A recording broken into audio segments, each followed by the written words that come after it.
큰 소원의 주제로 설법이 있겠습니다. 반갑습니다. 댁에서 밴드로 보시는 분들도 모두 좋은 하루 되시길 바랍니다. 부처님 오신 날을 앞두고 우리 교도님 마음속에 왜 부처님 오신 날, 서가모니 부처님 오신 날을 기리는지 이게 의문이 되는 분들이 계신 것 같아요. 그래서 네 가지 서원, 사홍 서원에 대해서 말씀드리기로 생각을 했습니다. 부처님 오신 날은 우리 원불교의 사축 이제 중에서 사축에 해당이 됩니다. 대종사님께서 서가모니 부처님을 연원불로 정하시고 직접 배우지는 않으셨지만은 내가 발심한 동기로부터 도 얻은 경로를 돌아볼 때 부처님과 부합되는 바가 많도다 이렇게 하시고, 부처님은 성인 중에서도 성인이다, 성중성이다 그렇게 말씀하셨습니다. 그래서 대종사님께서는 직접 불교를 연원으로 해서 대각을 하신 것은 아니지만은 이 교법을 펴실 때에 조선 불교의 혁신론이라는 책도 펴내시고 과거 불교의 폐단을 고쳐서 새롭게 새 불법인 원불교를 내시게 되셨습니다. 그 이후 원불교라는 교명을 정할 때 사람들이 그냥 불교로 가지 뭐하러 원불교라고 하냐 그런 질문을 많이 하셨을 때 정산용사님께서 원이라는 것은 진리를 말하는 거고 불이라는 것은 깨닫는다는 뜻이다. 그러니까 진리를 깨닫는 종교가 원불교다 이렇게 말씀하셨습니다. 이 세상에 성현들이 많이 있고 또 모든 종교에서 위대한 성자들이 계시지만은 그 중에서 우리 대종사님은 서가모니 부처님께서 성인 중에서도 성인이시다 이렇게 말씀하시고 불법은 무상대도라 그러셨습니다. 여기서 한 가지 우리가 유의해 봐야 될 점이 있는데, 불교하고 불법이 같을까요? 네, 종교를 구성하는 요소 중에서 종교의 교조, 교리, 제도와 조직 이 세 가지가 있다고 본다면은 불법은 뭐에 해당이 되죠? 세 가지 중에서 교리에 해당이 되겠죠. 그런데 불교라고 하면 뭐예요? 제도와 조직이 포함된 그거를 말하는 거죠. 그러니까 약간 차이가 있는 것이라고 할 수 있습니다. 우리나라에서 불교의 중심이라고 하는 분들은 이제 현재 우리나라에서는 대한불교 조계종을 중심으로 움직이고 있어요. 근데 숫자를 보자면은 조계종, 대한불교 조계종 말고 다른 많이 있습니다. 다른 불교가 많이 있어요. 그리고 내가 창종을 할 수 있어요. 예를 들어서 법륜 스님이 굉장히 유명하신데 법륜 스님은 조계종 스님이 아니에요. 정토회라는 한 종단을 만들어서 당신이 그 중에서 이제 법륜 스님이 정토회의 종정인 셈이죠. 말하자면 이렇게 되어 있는 구조예요. 그리고 어느 날 A라는 스님이, 명진 스님이 말하자면 조계종에서 이렇게 탈계 되신 거잖아요. 그렇게 내쫓겨졌어요. 그러면은 어떻게 되냐면 명진 스님이 한 종을 만들 수도 있어요. 그래서 우리가 강릉에 있는 우인훈련원에 가면은 우인훈련원 밑에 바로 밑에 조그마한 절이 있거든요. 거기는 매일 빗자루로 마당을 쓰는 게 중요한 그런 절이에요. 그래서 우리가 거기 마당 썰어놓은 데를 한번 싹 갔다 오니까 발자국이 났잖아요. 바로 나와서 또 비질을 하는 거예요. 빗자루 자국이 나라고. 그래서 세상에 빗자루 자국이 뭐가 중요하다고, 무엇이 중요한디 그런 영화 대사가 있잖아요. 근데 빗자루 자국을 꼭 내야 된다는 거예요. 그래서 우리가 들어갈 때, 법당에 들어갈 때 한번 내고 나올 때 또 내고 이러더라고요. 그런데 거기는 새 종인데 거기가 말하자면은 그 종의 본부래요. 새로 생긴 종에.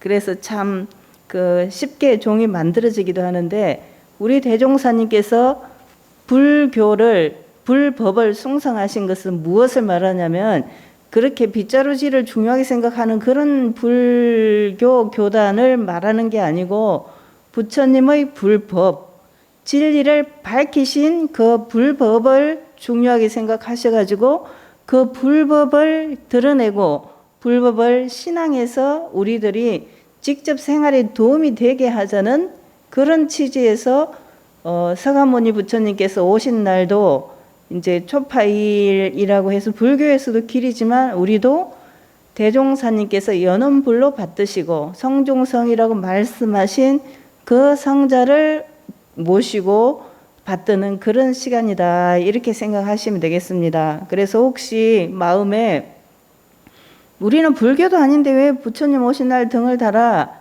그렇게 생각하는 분이 있다면 금방 제가 말씀드린 그 취지를 이해하시면 도움이 되겠습니다. 이제 우리에게 중요한 것은 서원이다 이렇게 말할 수가 있는데 이것은 목적지라고 볼 수 있어요. 목적지. 우리가 무엇을 하든지 간에 목적이 있죠. 오늘 아침에 일어나서 오늘은 교당에 가야지 이렇게 생각했다면 교당이라는 목적지가 확실하죠. 그래서 자가용을 타든지 지하철을 타든지 버스를 타든지 걸어오든지 확실하게 목적지에 도착할 것을 계획하고 출발을 하죠. 시간도 거기에 맞춰서 출발을 하시게 됩니다. 그런다면 정확하게 도착이 되죠.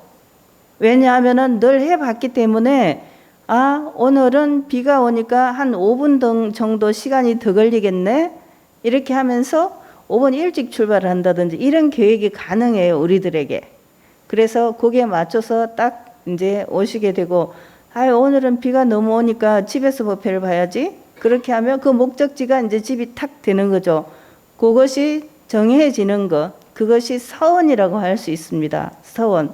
그래서 우리들이 무엇을 하든지 간에 다 목적지가 확실히 있는데 여기서 서원이라고 말하는 것은 나 자신만을 위해서 하는 것이 아니라 이 세상과 이 전체 온 생명을 다 위하는 그 무엇을 그에 관한 목적을 서원이다 이렇게 말씀드릴 수가 있겠습니다. 그래서 대종사님께서는 그 서원 중에 개인적인 서원, 이기적인 자기 영달이나 일신의 안락을 구하는 그런 서원이 있고 가정적인 서원, 거의 대부분이 기도를 하실 때 우리 가족이 건강하고 행복하기를 바랍니다. 이것을 하시죠. 그리고 이제 그 등표에도 제가 예를 들어서 가족 중에 민성효는 시험에 합격, 또 민현주는 그 건강이 좋아지게 하는 거 그런 걸 써라고 돼 있잖아요. 그것은 한번 자기가 가족들을 챙겨보는 거죠. 이 친구는 소원이 뭘까? 뭘 바라고 싶을까 생각해 보면서 적는 거죠. 그러면서 한 번 더 챙기는 그런 의미가 있겠습니다. 국가적인 서원이라는 것은 우리나라가 세계에서 어떤 국가가 되고 우리나라가 더 발전해서 우리나라의 국민들이 편안하고 행복하게 살 수 있도록 돕는 그런 것이 서원이 되겠습니다.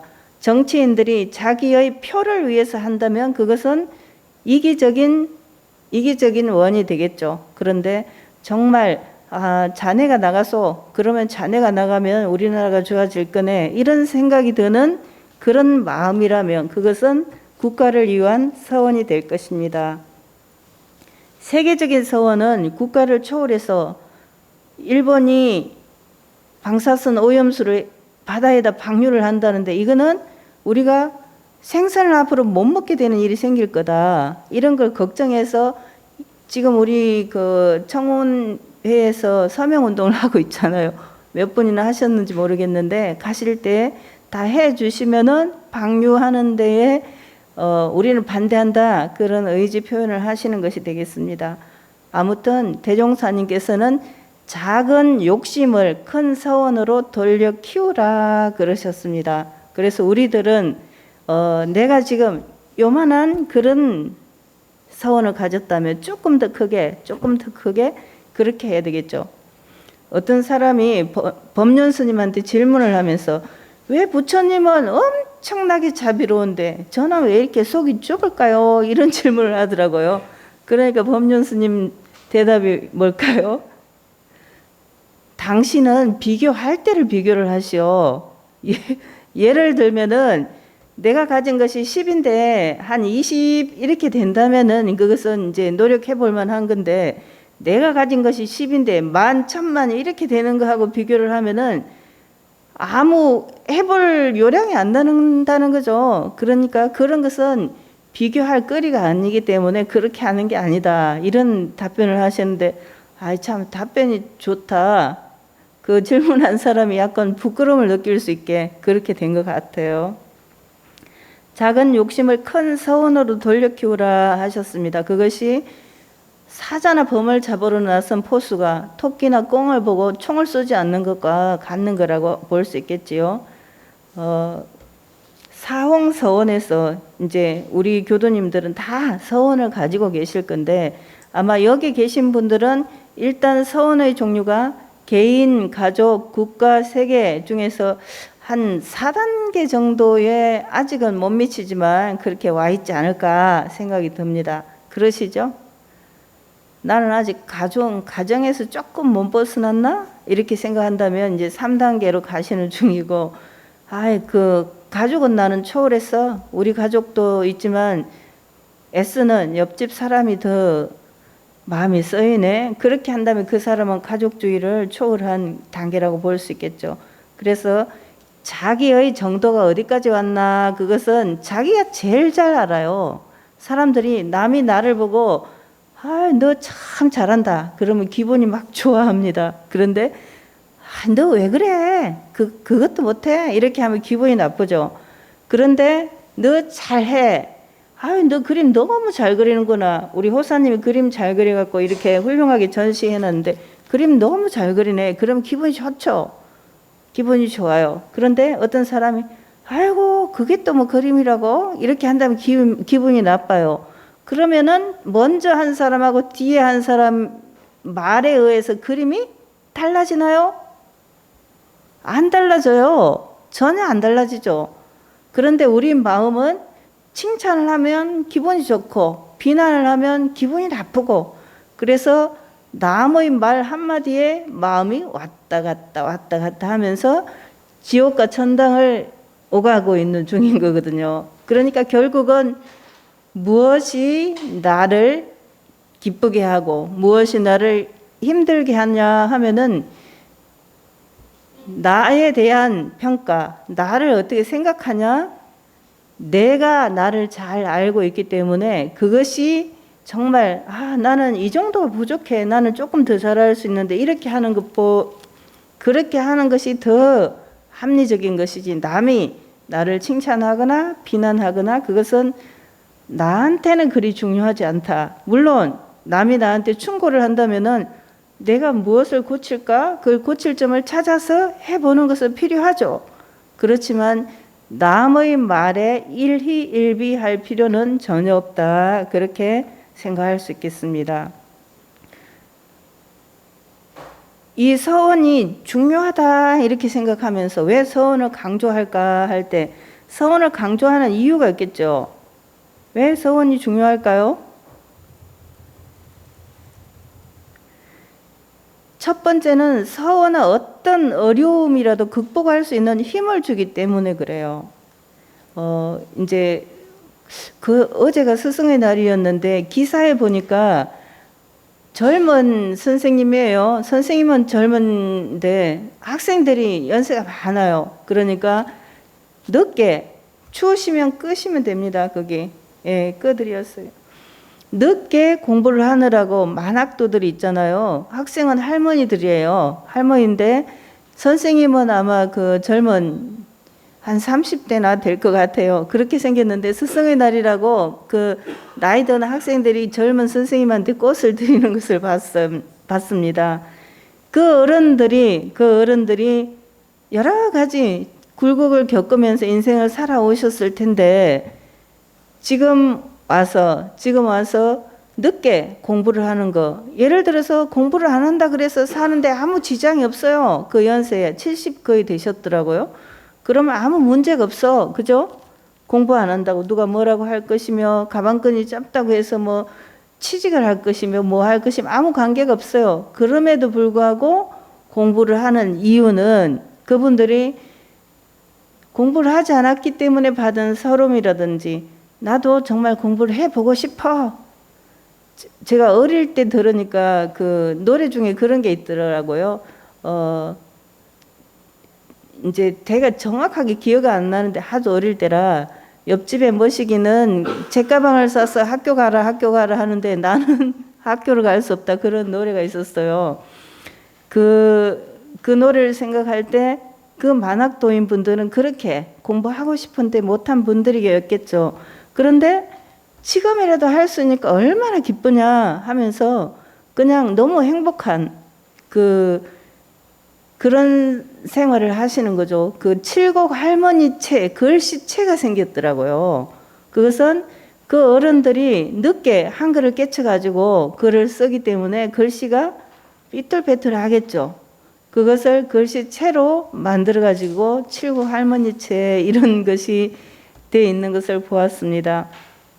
공부를 해야겠다라는 마음이 있으면은 그것이 나이에는 관계없이 언제든지 할 수 있고 또 하면은 그 원을 이루면 기쁨이 차오르죠. 정말 기쁩니다. 제가 이제 생각할 때 누가 무엇을 하든지 간에 그것을 해서 자기가 행복하거든요. 그래서 하는 거예요. 만약에 우리 호사님한테 제가 그림 좀 그리세요. 이렇게 하면은 한 개 그리는데도 너무 시간이 오래 걸리고 괴로워서 못할 거예요. 근데 많은 그림을 그리면서도 본인이 좋으니까 좋지요. 괴로운데 억지로 하신 거 아니죠.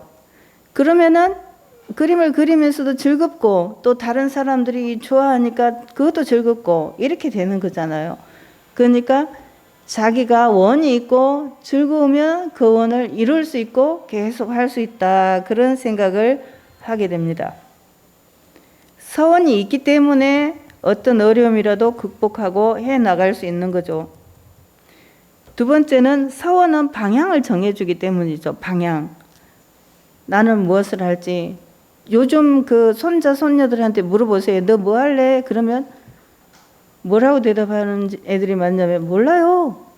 엄마가 시키는 대로 해야죠.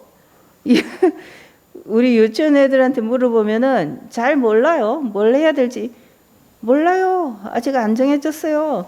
이렇게 이야기하는 친구들이 많아요. 꼬마들인데 뭐 어릴 때 소방관이요, 경찰관이요 이렇게 말하는 아이들은 그래도 좀 적극적인 애들이고 좀 범생이 같은 그런 친구들은 몰라요. 엄마가 시키는 대로 학교도 가고 엄마가 시키는 대로 직업도 갖고 엄마가 시키는 대로 결혼도 하고 이렇게 하는 친구들이 많다는 거죠. 그것은 자기 방향이 없기 때문에 그것을 해서 의사가 된들 판사가 된들 별로 본인은 행복하지 않을 수도 있어요. 그러니까 자기 자신의 방향로, 나 자신의 서원, 그것이 무엇보다 중요하다. 그렇게 말씀을 드릴 수가 있겠습니다. 사홍서원을 그래서 서원이 중요한데 이 사홍서원 중에서 제일 첫 번째가 중생무변 서원도 그랬죠.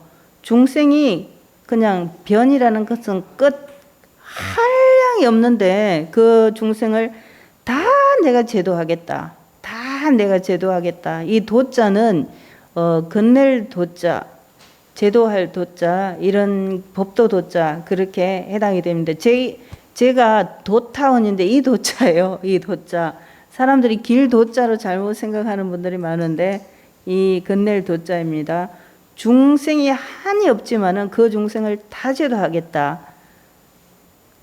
부처님은 그런 원을 세우셨죠. 우리 교도님들도 아마 그런 원을 세우고 계실 겁니다.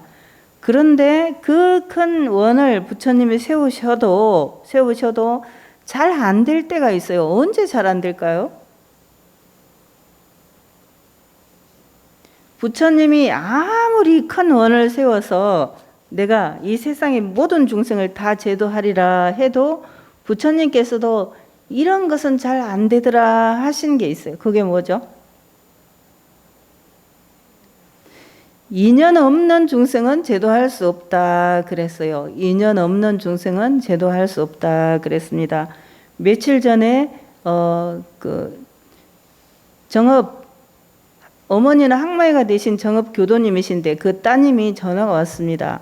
그때 저녁에 처음으로 저하고 통화를 했는데 그 따님의 전화 통화는 한 2시간 정도 된 것 같아요. 근데 어떤 이야기를 하시냐면 어머니와의 갈등, 이모와의 갈등, 형제들의 갈등, 어머니가 어떻게 돌아가셨고 자기는 어떻게 살고 그거를 저하고 처음 통화를 했는데 다 말하시는 거예요. 그래서 제가 너무 밤도 깊고 오래돼서 조금 이제 정리를 하려고 이렇게 해도 계속 하세요. 그런데 그분이 어제 오셨어요. 어제 오셔가 그날 통화하면서 제가 이분은 마음속에 원망심이 엄청 많아요. 친엄마한테도 그렇게 원망심이 많더라고요. 그래서 이제 그 어머니 아버지가 꿈에 나왔으니까 정업교당에서 천도제를 모시라고 했대요. 그래서 그러면은 이제 정업까지 자기가 갈 수가 없으니까 여기 가까운 데를 알려달랬더니 우리 교당을 알려줬답니다. 그래서 전화를 한 것인데 이제 이야기를 다 들어보니까 그분이 어머니를 진정으로 생각해서 천도제를 지내드리기는 쉽지 않겠다. 제가 그런 결론이 났어요. 너무 지금 마음은 아니에요. 나중에는 몰라도. 그래서 그 꿈에 꼭 나온다고 나쁜 것은 아닙니다. 너무 걱정하지 마시고 그 어머니를 위해서 정성을 들여주시면 좋겠습니다. 그리고 천도제는 49제를 모시는데 보통 자기는 올 수가 없대요. 그런다면은 천도제 지내도 큰 효과를 못 보니까 그냥 그 어머니 아버지께서 따님께 이제 꿈에 보인 것은 따님이 부모님을 막 생각하니까 그리 된 것 같으니까 꼭 천도제 안 지내셔도 된다고 마음을 편하게 가지시라고 그랬더니 어제 오셔갖고 자기가 그 이야기를 듣고 마음이 편했다는 거예요. 근데 다른 손님이 2분이 와 계셨는데 그분이 그 한 2시간짜리를 시작하는 거예요. 2시간짜리 이상이 되겠더라고요. 그래서 오늘 나가서 누구를 만났는데 어쩌고 저쩌고 해갖고 계속 가지가 늘어나서 그러면은 어제는 30분 정도 하고 갔어요. 제가 이제 시간이 좀 없다는 걸 해서 빨리 가시게 해드린 그런 셈인데 어쨌든 간에 자기는 원불교에 올 생각은 없고 딸이 천주교래요. 그래서 그러면 어떻게 하면 되겠냐고. 그러니까 그 옆에 있는 교도님들이 부모님을 위해서 등을 켜드리라고 하니까 등값만 내고 이제 가신 거예요. 천도제는 그냥 제가 권하지 않았어요. 굳이 권하지 않았어. 다른 분들 같으면은 교화도 해야 되겠고 천도도 꼭 드려야 되겠고 해서 권하는데 어제는 이분은 안 권하는 게 낫겠다 그런 생각이 들어서 권하지를 않았습니다. 예를 들면 제가 어떤 사람을 만나가지고 천도제나 이런 걸 안 권하고 안 해도 되겠어요. 이렇게 한 건 처음인 것 같아요. 말하자면 그분은 저한테서 약간 손절된 상태인 거예요. 그래서 참 내가 이런 마음을 다 가졌네. 저는 교화를 위해서 굉장히 노력을 하는 편이에요. 그래서 절대로 누군가를 그냥 안 지내도 괜찮습니다 이런 말 안 하는데 그분한테는 만약에 천도제를 모시게 되면 거의 끝날 때까지 제가 좀 이제 시간을 많이 들여야 되는 그런 형편이고 그렇더라도 교당에 올 마음이 전혀 없는 분이에요. 그래서 이제 그렇게 됐는데 중생이 인연이 없으면 아무리 능력이 뛰어난 부처님이라도 제도할 수 없다 그러셨는데 그 인연이 없다는 게 이런 건가 하는 생각을 그분에게서 느꼈어요. 참 안타까운 생각이 드는 거죠. 그런데 인연 없는 중생들이 많아요. 세상에 많은데 그분들도 어느 때든지 인연이 생길 것이고 인연을 찾아갈 거예요. 그때 우리가 잠깐 이렇게 살짝이라도 손을 잡아주면은 그분들에게 도움이 되겠죠. 그런데 직접 찾아오기까지 했는데도 그냥 내가 마음을 거뒀다. 이런 건 참 안타깝지만 어쩔 수 없다. 그런 생각이 들었습니다. 우리가 어린아이가 우물로 걸어 들어가요. 그런다면은 그걸 안 말릴 사람이 아무도 없죠. 중생이 지옥불로 들어간다면 그것을 그냥 보고 있을 사람이 아무도 없죠. 그것이 성자의 마음입니다. 그래서 모든 중생을 제도해 주기를 바라는 것, 제도하려고 하는 것이 중생무변서원단, 그것이 중생무변서원도라고 할 수 있겠습니다. 부처님의 대자 대비는 태양보다 다숩다 하는 말이 불지품에 나오죠. 그래서 큰 산, 큰 바다에는 수많은 짐승과 물고기들이 살고 있고 그 속에 살고 있는 것들을 부처님의 대자 대비로 다 이렇게 감싸 안는다 그러셨습니다. 그럼에도 불구하고 인연 없는 중생은 제도할 수 없다니까 만약에 우리가 그 인연 없는 중생에 해당이 된다면 참으로 안타까운 일이겠다 그 생각을 해봤습니다. 두 번째는 번뇌무진서원단. 번뇌는 한이 없죠. 한이 없어. 다 할 진짜인데 한이 없는데 우리가 그 하루에 5만 가지 생각을 한다 그러잖아요. 아유 5만 가지 생각을 다 하네 이렇게 말하는데 그 5만 가지 생각 중에 쓸만한 생각은 몇 개가 안 된다는 거예요. 그러니까 안 해도 되는 생각을 많이 한다는데 그 안 해도 될 생각들이 다 번뇌라고 볼 수 있겠죠. 어떤 분이 저한테 전화를 계속 하는 분이 있어요. 아마 하루에 10번 정도 하는 것 같아요. 그랬는데 제가 이제 약간 거기도 약간 조절이 들어갔어요. 조절이 들어갔더니 그 사람이 어떻게 하냐면은 전화를 하고서는 제가 받기 전에 끊는 거예요. 계속 그렇게 하니까 약간 이거 어떡하지? 그런 생각이 들다가 가끔 받는 걸로 그렇게 그분을 조절하고 있는 중입니다. 가끔 받는 걸로. 그래서 그분은 완전히 이렇게 끊으면 안 되는 분이기 때문에 유지는 하되 조절을 해야 되겠다 이런 생각이 들었습니다. 우리들에게는 다생금내의 습관들이 많이 있어요. 많이 있어. 그런데 그것이 정말 지난번에 나누어드린 떼비누로 그냥 몸을 싹 씻으면 개운하듯이 그렇게 되면 좋겠는데 그게 잘 안 되는 거죠. 우리 에어컨은 정말 10년 묵은 때를 확 씻었어요. 정말 너무 제가 기분이 상쾌하고 시원하더라고요. 그것이 그 때가 번뇌라면 번뇌무진서원단이 된 셈이에요. 그 때가 번뇌라면 우리 마음속에 있는 번뇌들도 그와 같이 많이 있는 것 같아요. 우리 원경이나 호수나 아직 어리지만은 저 친구들도 생각이 많아요. 이 다음에 난 뭐 벌어먹고 살까? 세상이 어렵다는데 내가 어른이 돼도 세상이 잘 유지될래나? 5만 가지 걱정이 많이 있죠. 걱정해요? 네, 한다고 합니다.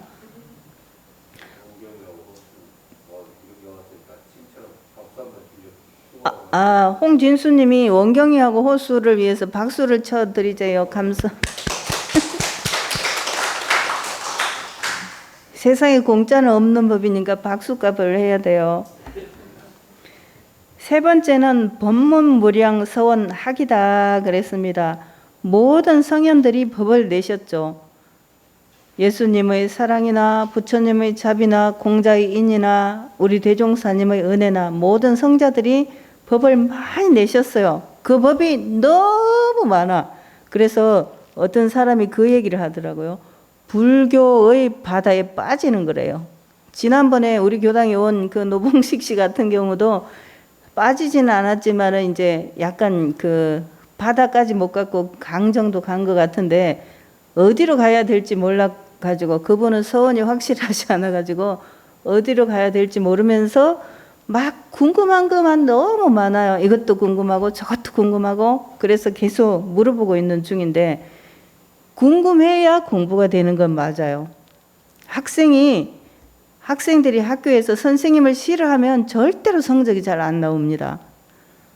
만약에 그 손자녀들이 공부를 잘 해보기로 마음을 먹는다면 선생님을 좋아하는 게 1번이에요. 그 선생님이 못났든 어쨌든 그거하고 관계없어요. 옛날 교도님들이 자기 교무님이 엄청 못생기고 그랬는데도 우리 교무님이 세상에서 제일 예쁘다 이렇게 하시거든요. 우리 여타원님 같이 이런 연세 드신 어르신들 그렇게 하세요. 요새 사람들은 조금 약간 약한 것 같아요. 그렇게 하시는데 왜 그런가 그걸 보면은 그 교무님이 우리 선생님인 거예요. 옛날에는 교무 선생님이라 그랬잖아요. 우리 선생님이야. 그러니까 우리 선생님이 최고야. 어딜 가든지 우리 선생님이 최고다. 이렇게 생각하기 때문에 정말 대종사님께서 코가 삐뚤어져도 이 법문에 들어온 사람은 사랑하신다. 그 소중하다 그러셨다는데 그와 같습니다. 법문이 너무 많지만은 그 법문을 우리가 다 배우기를 해야 되는데 이걸 다 배우려니까 언제 다 배워요? 언제 다 배워? 그죠? 그래서 대종사님께서 어떻게 하라 그러셨어요? 법문이 많은 것을 어떻게 해결하라 그러셨어요? 가서 책을 다 읽으라 이러셨어요? 이 정전을 주로 공부를 하고 다른 것은 참고로 활용해라 그러셨어요. 참고로.